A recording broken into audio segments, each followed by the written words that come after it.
How did you integrate technologies, software, hardware, and online in this project?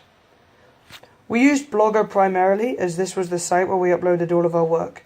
We treated Blogger as a personal diary relating to media studies. Blogger allowed us to post frequently and edit or change them as we continued. Blogger also allows the viewer to see the dates and times we uploaded our tasks. Uploading frequently, whether it was a large written post or a snapshot of our group chat, was the key. Google Docs was primarily used for audience feedback and research.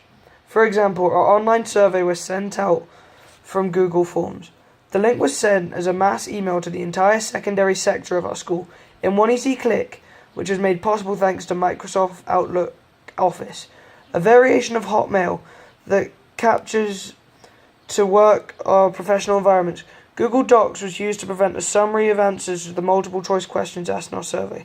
This was an easily accessible and visually stimulating method of gathering data, as it allows you to view results in percentages and pie charts.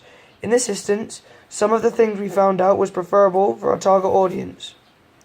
We used a mixture of Adobe Premiere and iMovie to edit our movies. Adobe Premiere was a more complicated editing software, which is helpful as it allowed us to cut and remove or add certain effects and transitions that iMovie wasn't capable of. At one point, we did attempt to use Final Cut to integrate into the editing stage of our film opening in the hopes of finding added or beneficial features that Adobe Premiere and iMovie did not have. However, this was not the case. We find that Final Cut was an interesting, slightly unusual software to edit movies. For example, the saving feature was missing. We found out later that the saving feature is missing simply because the software had a built-in autosave function, which was immensely relieving and convenient. I personally forgot to save my projects a lot, and as a result I've lost some drafts while logging out of my computer. Final Cut combats this common issue in one easy step. On the other hand though, iMovie and Adobe Premiere were ultimately the most useful and lacked complexity. Final Cut unfortunately has.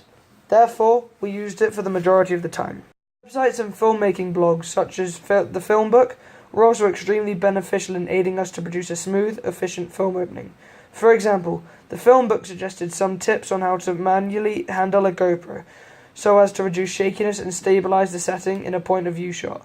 This was directly applicable to our comparison of the first draft and the final draft, respectively.